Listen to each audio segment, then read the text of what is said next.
Assalamualaikum warahmatullahi wabarakatuh. Bismillahirrahmanirrahim. Alhamdulillahirabbil alamin.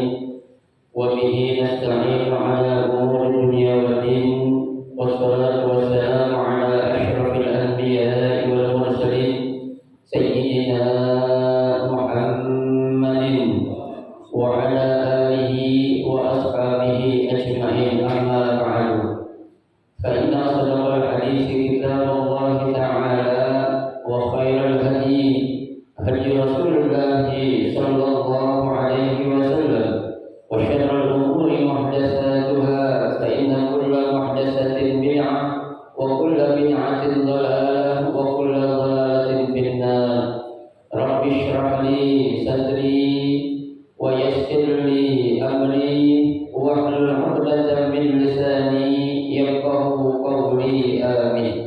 سبحانك لا علم لنا إلا ما علمتنا إنك أنت العليم الحكيم لا حول ولا قوة إلا بالله العلي العظيم.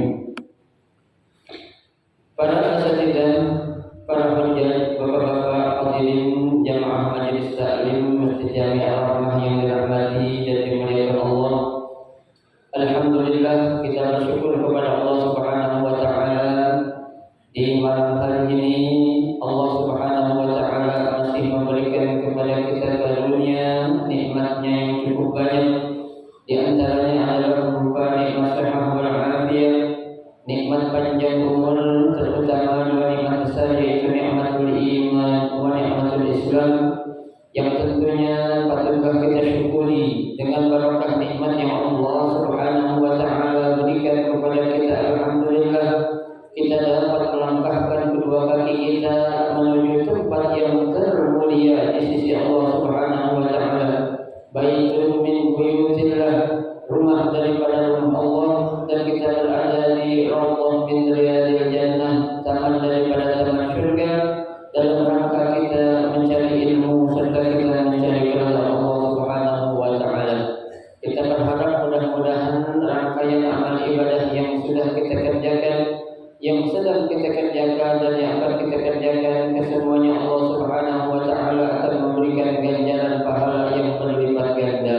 Ilmu-ilmu yang sudah kita pelajari mudah-mudahan Allah Subhanahu wa taala jadikan ilmu yang bermanfaat, dan yang akan kita pelajari mudah-mudahan Allah berikan kemudahan kepada kita untuk memahami dengan sebaik-baiknya. Amin Allahumma amin. Jemaah sekalian yang berbahagia, mari kita lanjutkan kembali taklim kita pada malam Senin ini.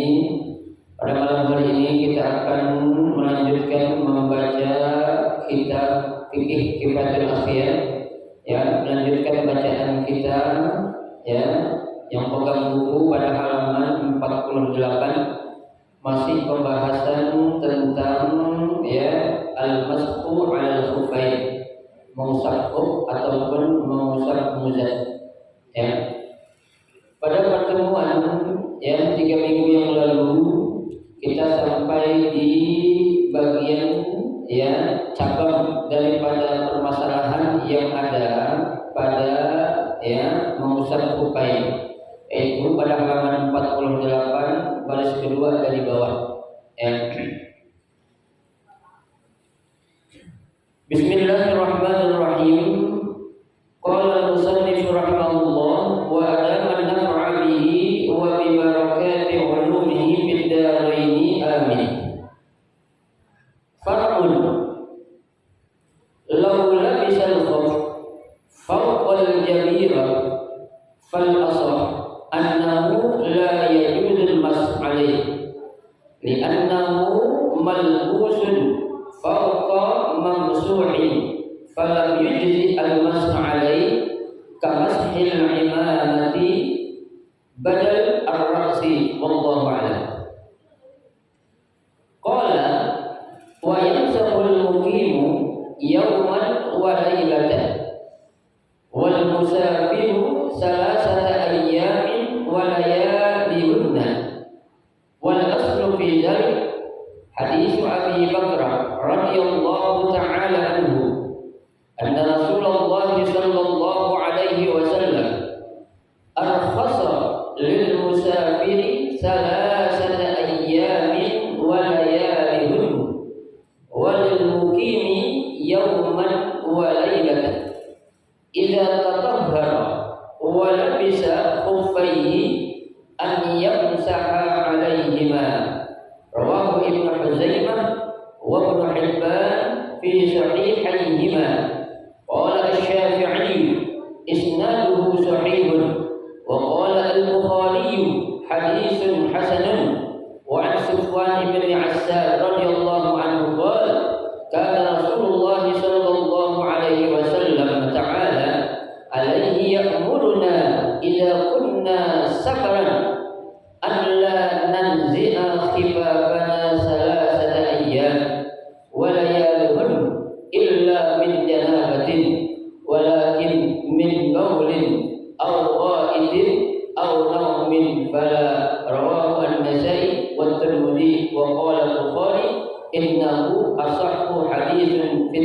tauqit. Wallahu a'lam.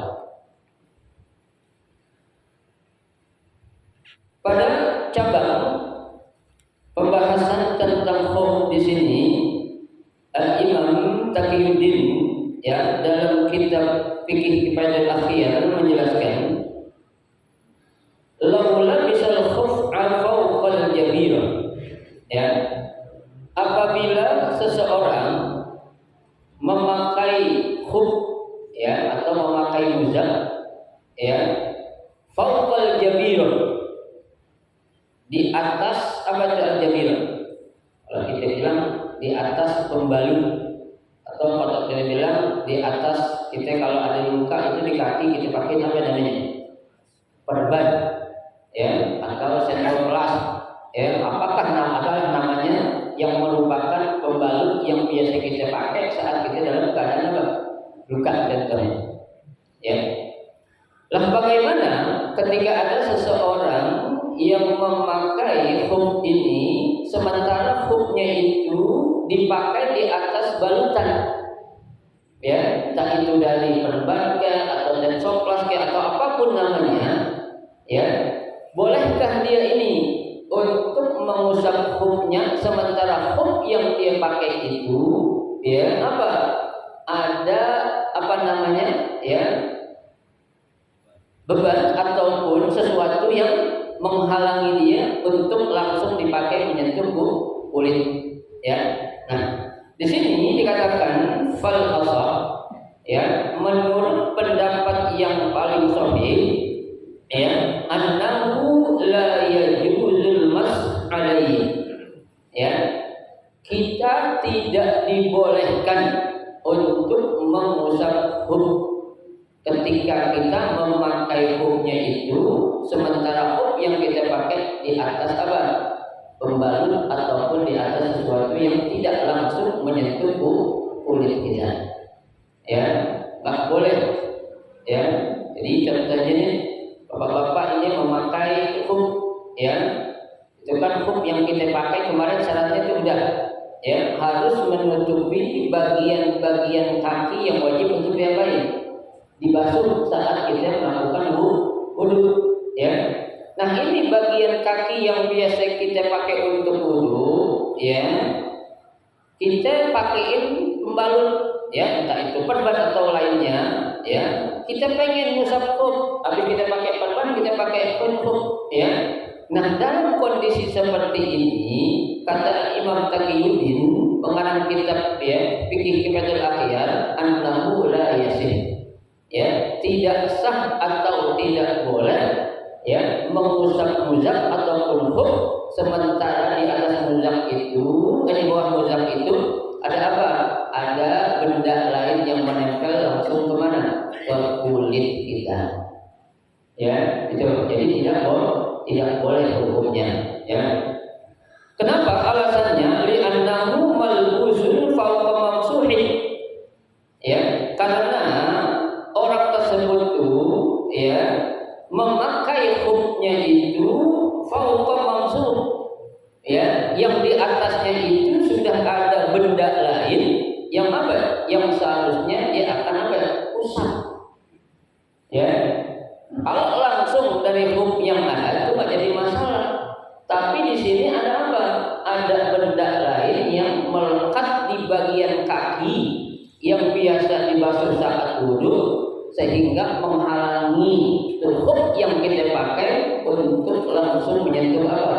Kulit kita, ya. Kenapa? Makanya tidak boleh, ya. Falam yujzi al-mashu alaihi, ya, tidak sah atau tidak boleh membasuh atau mengusap muzab tersebut. Kamashil imamah badal ar-ra'si, seperti kita mengusap sorban, ya, saat kita sedang ngapain, ya, berwudu mau membasuh bagian kepala, ya. Nah, kalau kita di kepala kita ada sorban, kita lagi mau wudu, itu sorban harus diapain dulu? Copotin, ya, nggak boleh pakai sorban di atas sorban aja dah. Sorban kan nyetok, nggak bisa, ya. Kenapa? Karena yang sedang kita pelajari ini adalah mengenai tentang mashul khufain, ya, bukan menutup bagian kepala yang seharusnya kita basuh dengan air. Kita boleh membasuh, ya, apa yang kita pakai saat kita membasuh bagian kepala kita. Contohnya di sini lagi pakai sorban atau pakai peci, ya. Itu sorban atau peci harus diapain? Dicopotin dulu, ya. Misalnya ini saya pakai sorban tutupin kepala saya nih, dan kita usapin aja dah. Bagian sorban yang atasnya kan dengan air, nggak boleh, ya, tidak boleh. Nah, ini sama hukumnya dengan orang yang memakai khuf, tapi di bawah khuf yang dia pakai atau di atas khuf yang dia pakai ada benda lain yang sudah langsung menempel kepada apa? Kepada kulit kakinya. Ya, tuh. Wallahu a'lam. Ya. Nah, Allah lah yang Maha mengetahui. Ya, selesai cabang yang berikutnya.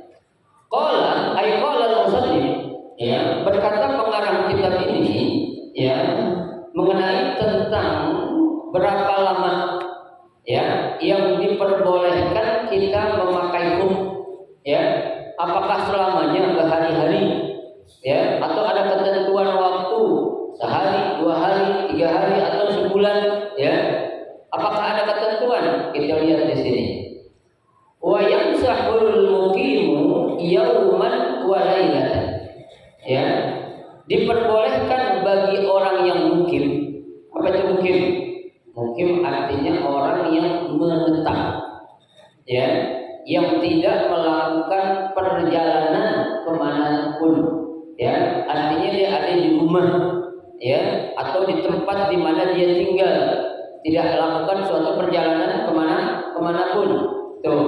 Nah, buat orang yang menetap atau mukim, ya, Islam memperbolehkan tuh dia mengusap khufain selama berapa hari? Yauman wa lailatan.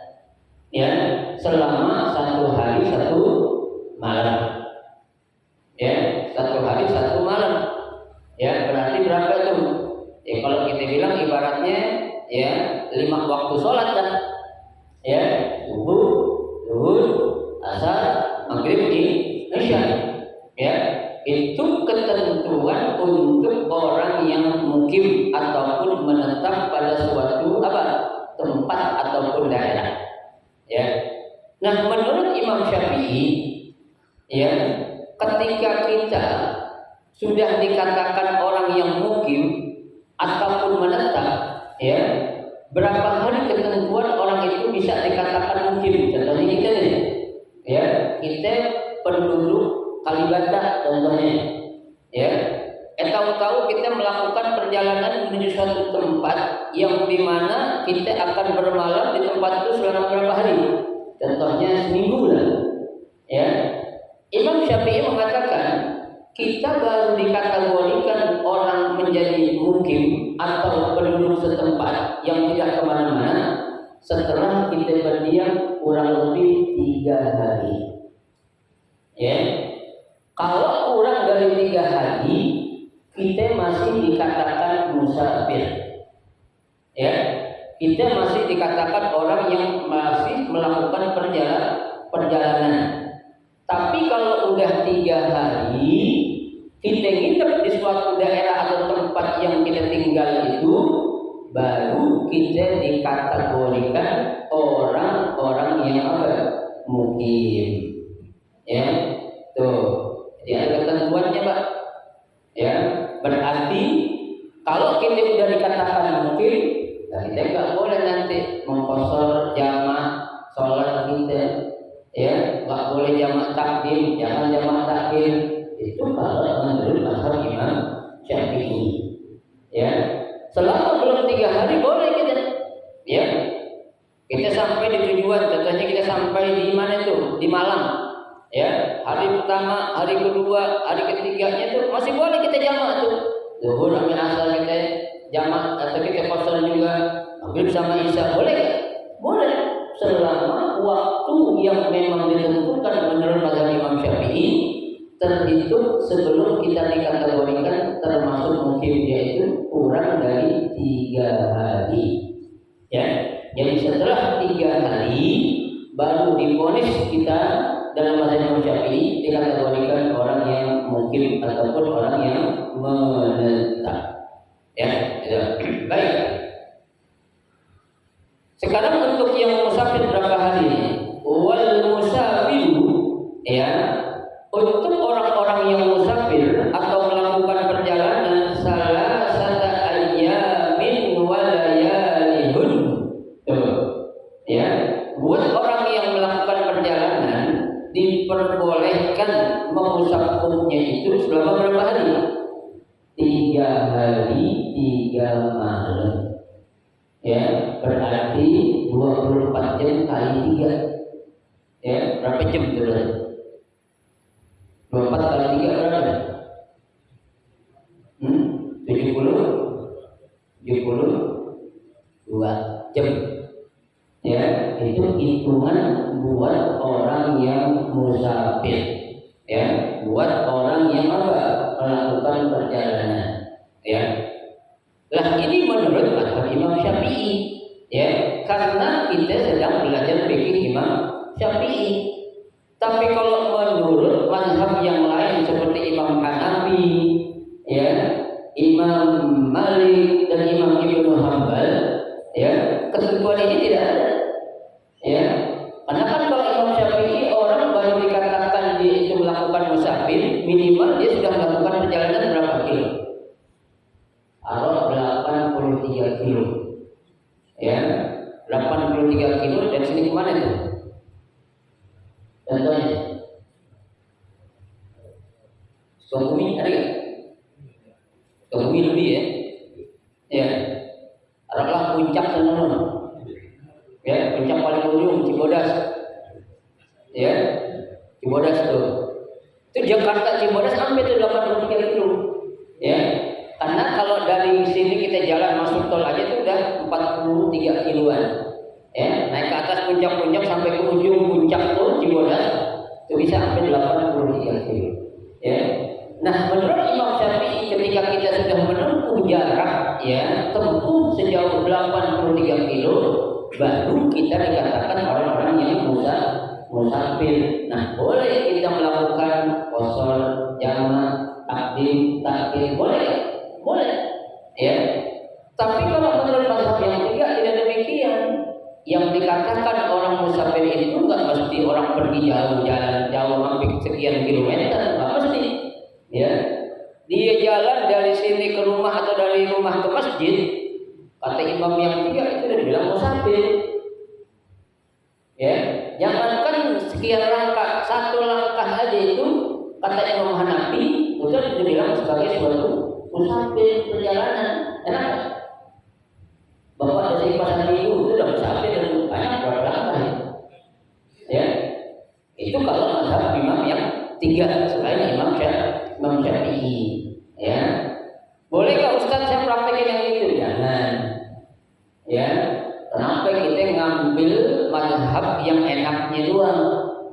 Ya, giliran musafir bilang Imam Hanafi, Imam Malik, Imam Hambali pergi ke Ragunan, udah musafir deh, boleh jamak, boleh qasar. Benar enggak? Enggak boleh. Lah pakai dong yang lainnya juga.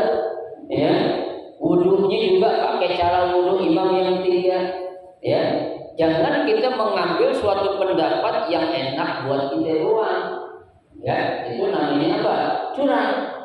Ya, kalau kita ingin mengambil suatu hukum pada mazhab tertentu, ikutin beberapa praktek yang dilakukan oleh mazhab-mazhab tertentu itu.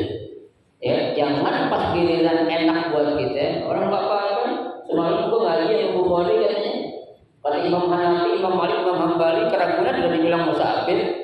Ya, itu menurut pendapat yang tidak kita gunakan karena aghlabiyah. Sebagian besar kita orang Indonesia ala mazhab Imam Syafi'i. Ya, berarti minimal dia itu harus melakukan perjalanan kurang lebih 83 km. Ya, Ustaz 83 km itu hitungannya pulang pergi atau sejalan? Sejalan.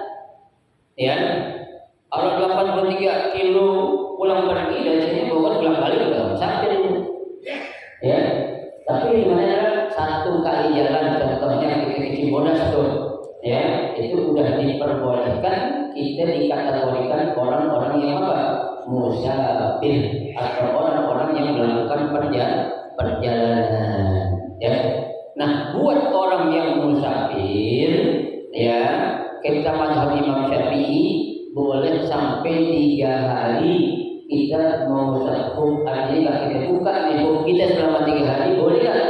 Boleh saja, ya, untuk wudhu, ya. Tapi kalau untuk mandi wajib, misalnya bapak ngimpi hari pertama, terbuka, ya, atau bapak-bapak bawa istri ke puncak nginap liburan, maaf bergaul, atau dibuka kan?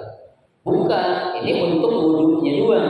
Tapi kalau untuk mandi harus dibuka, ya, jangan salah, ya. Apa kan orang habis ngaji kan, ya, habis bergaul sama istri nggak usah buka hubdan, ya, udah mandi pakai hubdannya nggak boleh, ya, karena yang namanya mandi wajib itu harus meratakan air, ya, ke seluruh tubuh dari ujung rambut sampai ujung kaki kita, ya. Kecuali kalau nggak ada air, nggak ada lagi tayamum, itu pun beda, ya. Tapi ini kita adalah keadaan kondisi yang dimana air memang memungkinkan untuk kita pakai mandi wajib ataupun mandi junub, ya. Baik. Wal aslu fi dzalik, ya, dasar ataupun dalil yang menunjukkan hal yang demikian, ya, hadis Abi Bakrah, ya, ada satu hadis dari Abi Bakrah radhiyallahu taala anhu, moga-moga Allah Subhanahu wa taala meridhoinya, anna Rasulullah sallallahu alaihi wasallam, bahwasanya Rasul sallallahu alaihi wasallam arkhasa lil musafiri, ya, Rasul memberikan keringanan bagi orang-orang yang melakukan perjalanan, ya, salah satu ayyamin wa layalihunna, ya, itu selama 3 hari 3 malam, ya. Berarti kalau hitung 3 malam apa nih? Sekarang hari apa nih? Minggu, ya. Malam Senin, malam Selasa, malam Rabu, ya. Tuh, jangan dihitungnya minggunya, jangan, ya, hitungnya apanya? Malamnya, ya kan? Karena kita dimulai malam Senin, berarti Senin, Selasa, Rabu, malam Senin, malam Selasa, malam Rabu. Setelah hari Rabu itu kita sudah dikategorikan mukim, ya, tidak musafir lagi, ya, gitu. Wajib mukimi yauman wa lailatan, ya, dan buat orang yang menetap, ya, atau buat orang yang tidak melakukan perjalanan, kata Nabi apa? Yauman wa lailatan, 1 hari 1 malam, ya, 1 hari 1 malam, ya. Beda Pak, ya, sampai beda 2 hari, ya. Kalau yang musafir 3 hari 3 malam, kalau yang mungkin 1 hari 1 malam, tuh, ya. Idza tatahhara wa labisa khuffaihi an yamsaha 'alaihima, ya, apabila dia melakukan, ya, wudu, ya, atau bersuci, kemudian labisa khuffaihi, dia menggunakan atau memakai 2 khufnya, an yamsaha 'alaihima, cukup dia mengusap 2 khufnya itu. Jadi ingat, kita baru boleh pakai khuf setelah kita apa? Melakukan wudu yang sempurna pertamanya, ya. Jadi kalau belum wudu sempurna kita pakai khuf boleh nggak? Nggak boleh, ya. Itu sama, ya. Kita kan boleh ngebadalin orang haji atau umroh, kitanya harus apa dulu? Haji dulu, ya, atau umroh dulu. Boleh nggak kita ngebadalin orang umroh atau haji, kitanya belum umroh atau belum haji? Nggak boleh, ya. Ini pun ketika kita akan mengusap 2 khuf, ya, kita wudhu sempurna dulu seperti layaknya orang wudhu yang sempurna, ya. Karena kita dalam keadaan musafir nanti suatu saat mungkin, ya, ada sesuatu hal yang menyulitkan kita untuk tidak membuka sepatu atau kita boleh saat kita wudhu nggak perlu nyopotin tubuh, ya, cukup dengan diapain, diusapin aja itu dua huruf yang dia pakai setelah dia melakukan wudhu secara sempurna yang pertama itu, ya.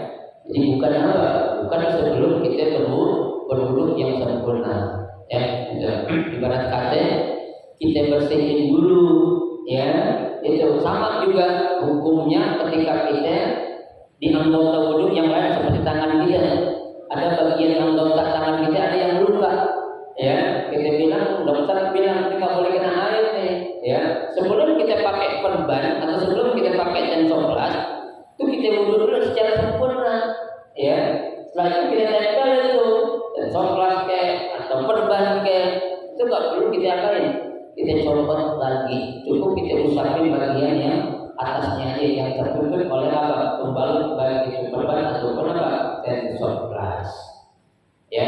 Syaratnya awalnya kita sudah melakukan wudhu secara sempurna, ya. Baik. Rawahu Ibnu Huzaimah, ya. Hadis ini diriwayatkan oleh Ibnu Huzaimah, wa Ibnu Hibban dan Ibnu Hibban, wa sahahaihima, dan Ibnu Hibban serta Ibnu Huzaimah mensahihkan hadis ini, ya. Jadi Ibnu Huzaimah dan Ibnu Hibban apa, mensahihkan hadis yang tadi itu, ya. Al-Hasan Rasulullah SAW lil musafir salasati ayyamin wa layalahun wa lil muqim yawman wa laylatan. Kata Ibnu Hibban dan Ibnu Huzaimah, hadis ini adalah hadisnya apa? Sahih, ya. Kalau hadisnya sahih berarti kita enggak meragukan lagi, ya. Beda halnya hadisnya dhaif, itu mungkin perlu kita kajian lagi. Artinya kita perlu mencari hadis yang lebih kuat lagi. Tapi selama hadis ini adalah hadis yang sahih, ya, artinya sudah bisa dipertanggungjawabkan kekuatan hadis ini dari segi sanad dan matanya, maka berhak bahkan wajib kita pakai untuk jadikan sebagai apa, argumen ataupun dalil sebagai penguat suatu hukum, ya. Kalau hukum tidak ada dalilnya, jangan kita ikuti, ya. Karena perumpamaan, kata Imam Syafi'i, perumpamaan orang yang mempelajari suatu hukum tanpa menggunakan argumen atau dalil itu diumpamakan dengan seseorang yang sedang melakukan perjalanan di tengah hutan yang sangat gelap, ya. Dia nggak tahu tengah perjalanan hutan yang begitu gelap ada seekor ular yang akan memangsa dia. Tuh, itu perumpamaannya. Kalau kita bilang hukum tapi nggak pakai dalil, ya, kita ngomong hukum sekecil apapun harus punya apa? Argumen atau dalil, ya. Dalil yang kuat buat Al-Quran dan hadis, itu namanya dalil nakli, ya. Nah, kalau kita nggak dapat dalil nakli, baik dari Al-Quran nggak ada, hadis nggak ada, ijma nggak ada, qiyas nggak ada, udah kita pakai dalil apa? Dalil nakli, ya. Artinya bukan terserah akal kita, bukan, ya. Kan kita ingat coba satu riwayat pernah, ya, Rasulullah SAW, ya, mengutus salah seorang sahabat yang bernama Mu'adz bin Jabal, ya, untuk menjadi seorang gubernur di mana? Di Yaman, ya. Sebelum, ya, Mu'adz bin Jabal, Nabi SAW utus untuk menjadi seorang gubernur di Yaman, ya. Nabi ngetes, ya, ngetes sejauh mana pemahaman Mu'adz bin Jabal terhadap penggunaan dalil atau argumen, ya, dalam menerapkan suatu hukum, ya. Apa kata Nabi? Nabi bilang, ya Mu'adz, kaifa taqdi idza arada laka qada'un, ya. Hai Mu'adz, apa yang engkau lakukan, ya, menjadi seorang gubernur ataupun wali untuk dihadapkan dengan suatu masalah. Ya, jadi ketika kamu menjadi seorang wali atau gubernur atau apapun namanya, dihadapkan dengan masalah, apa yang akan kita lakukan, kata Nabi? Ya, Mu'adz bin Jabal menjawab, "Aqdi bi kitabillahi."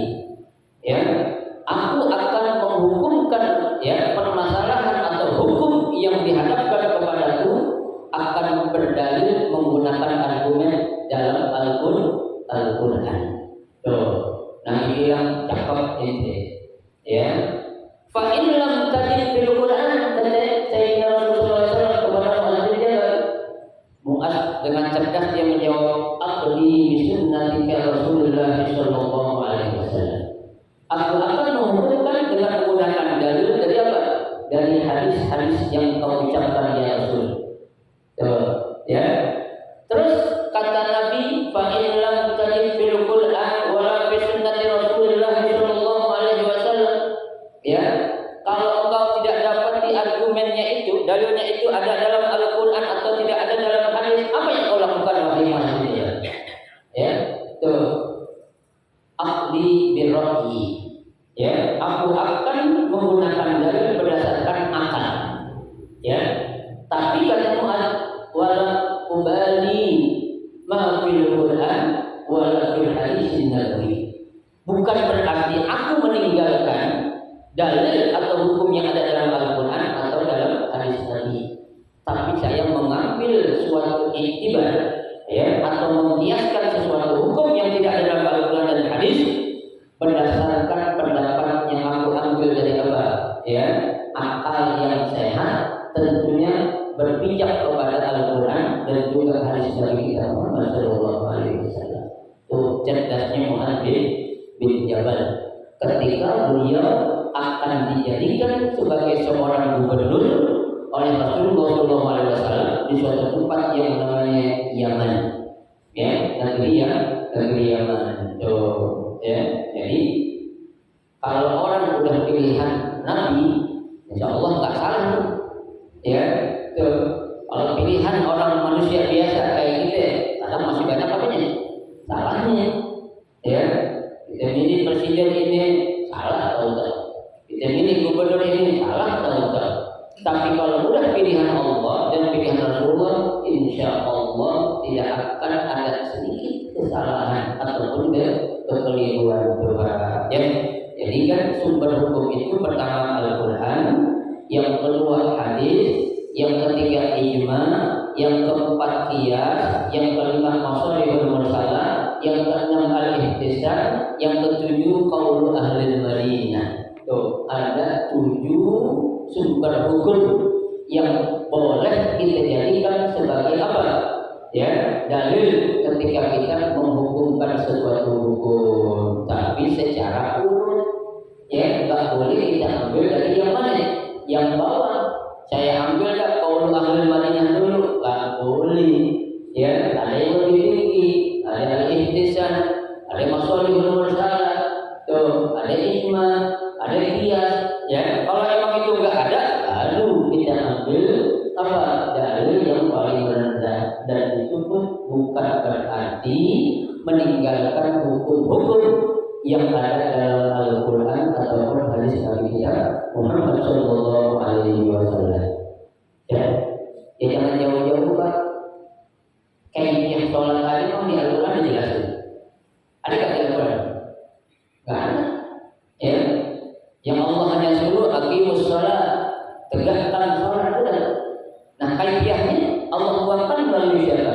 Hadis Nabi Muhammad Sallallahu Alaihi Wasallam. Ya, selalu kama ra'aitumuni usolli, kata Nabi. Ya, sholatlah kalian seperti engkau melihat aku sholat. Ya, jadi saling menyempurnakan, bukan berarti Al-Quran kurang dari penjelasan hukum, bukan. Ya, tapi untuk memperkuat argumen atau dalil yang kuat diperkuat lagi dengan adanya hadis Nabi. Ya, gitu. Bukan berarti tadi sekali lagi saya katakan Al-Quran itu tidak sempurna, bukan. Allah sudah katakan ma farrattum fil Qur'ani min syai', ya, dalam kitab Al-Quran kata Allah, tidak akan aku tinggalkan sedikit pun hukum yang tidak ada dalam Al-Quran. Ya, hukum apapun dalam Al-Quran itu dibahas, ya, dikaji, ya. Bahkan Sayyidina Abu Bakar dalam kitab, ya, kitab ya, fi islahil mujtama, tuh dijelaskan kata Sayyidina Abu Bakar bilang, lau kuntu, ya, lau doa iqali ba'idin, ya, seandainya aku nggak tahu atau aku kehilangan ilmu tentang cara mengikat hewan kembalaan, ya, apa kata Sayyidina Abu Bakar? Lawajadtuhu bil Quran, ya, pasti aku akan dapati ada dalam Al-Quran, ya. Itu kata Sayyidina Abu Bakar, ya, dalam kitab tadi itu islahil mujtama itu, ya. Itu jelas, berarti hukum apapun yang ada kita di dunia, apalagi urusan akhirat, itu jelas berada di mana? Di Al-Quranul Karim, ya. Gitu. Jadi jangan sampai kita mendahulukan yang lebih rendah kalau memang ada yang lebih kuat, ya. Gitu. Baik.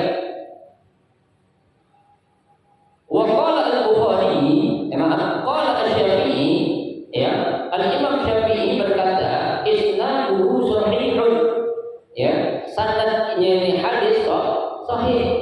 Apa arti sanad, Pak? Sanad itu adalah orang yang meriwayatkan, ya, ada nanti ankulan. Itu semua orang yang menyampaikan di hadis Nabi ini terkenal orangnya thiqah. Apa artinya thiqah?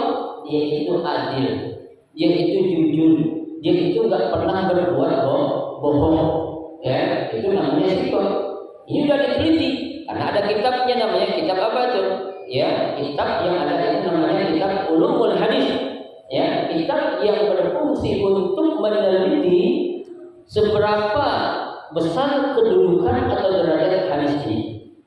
Ya, itu berarti sudah diapain? Sudah diteliti oleh Imam Syafi'i tentang kesahihan hadis ini. Ya, berarti tidak layak atau tidak pantas untuk kita ragukan lagi. Ya, imam sekelas Imam Syafi'i saja sudah mengatakan hadisnya sahih, ya, berarti sudah benar. Karena Imam Syafi'i sendiri mengatakan, ketika, ya, kata Imam Syafi'i, kalian akan mengambil pendapat-pendapatku, kamu harus lihat, ya, kalau aku menggunakan hadis atau argumen adalah hadis yang sahih, ya. Beliau katakan dalam ucapannya, in sahha hadzal hadis fa huwa madhhabi, kata Imam Syafi'i. Seandainya hadis ini sahih, berarti itulah pendapat aku. Kata siapa? Kata Imam Syafi'i, ya, radhiyallahu anhu wa arda, ya.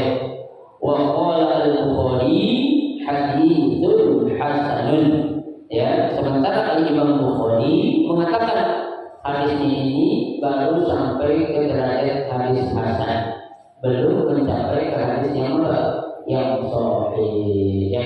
Dan meskipun terjadinya perbedaan tentang kedudukan atau derajat hadis yang ada ini, ya, kita lihat siapa yang paling kuat pendapatnya, itu yang kita bakal pakai untuk kita jadikan sebagai pegangan kita, untuk kita jadikan sebagai apa? Argumen yang akan kita gunakan dalam praktek ibadah sehari-hari kita, ya.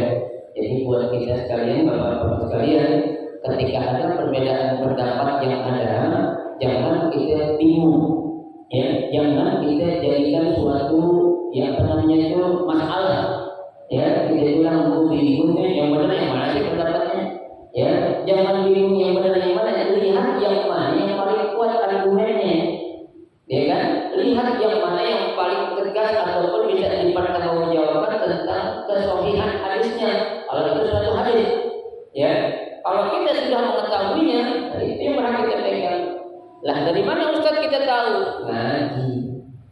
Ya, dari mana Ustaz kita tahu kalau itu hadisnya sahih atau tidak? Belajar. Ya, nggak mungkin kita bakal tahu atas suatu ilmu kalau kita nggak mau belajar, kalau kita nggak mau mengaji. Nah, inilah pentingnya kita mengaji, Jadi kita sebagai seorang muslim atau pemeluk agama Islam, orang yang tidak jumud. Apa itu jumud? Tidak kaku. Ya, kita harus menjadi orang Islam yang fleksibel. Ya, artinya apa? Islam itu ya merupakan agama solusi. Islam itu agama yang memberikan kemudahan. Ya, ad-dinu yusr. Agama Islam itu adalah suatu kemudahan. Al-Islam wal hal. Islam itu adalah agama solusi. Ya, agama Islam bukan agama yang memberatkan, bukan agama yang bikin pusing. Yang bikin pusing diri kita, bukan Islam. Kenapa kita pusing? Karena kita tidak mau ngaji. Ya, seharusnya kalau kita nggak ngaji, kita nanya, fas'alu ahlal dzikri in kuntum la ta'lamun. Ya, Allah katakan, bertanyalah kepada orang yang lebih tahu terhadap suatu hukum jika kamu tidak mengetahuinya. Jangan ada perasaan malu, jangan ada perasaan tidak tenang. Ya, yang namanya ilmu itu harus diapain?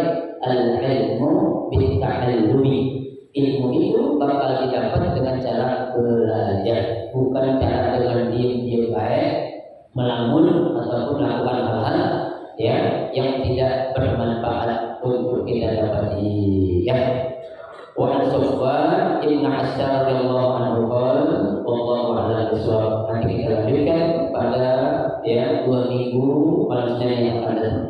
Mudah-mudahan sedikit yang kita pelajari ini akan menjadi ilmu yang bermanfaat untuk diri kita, untuk keluarga kita, dan kemudian kita amalkan serta kita ajarkan kepada orang-orang yang perlu mengetahuinya. Amin ya rabbal alamin. Al-Fatihah.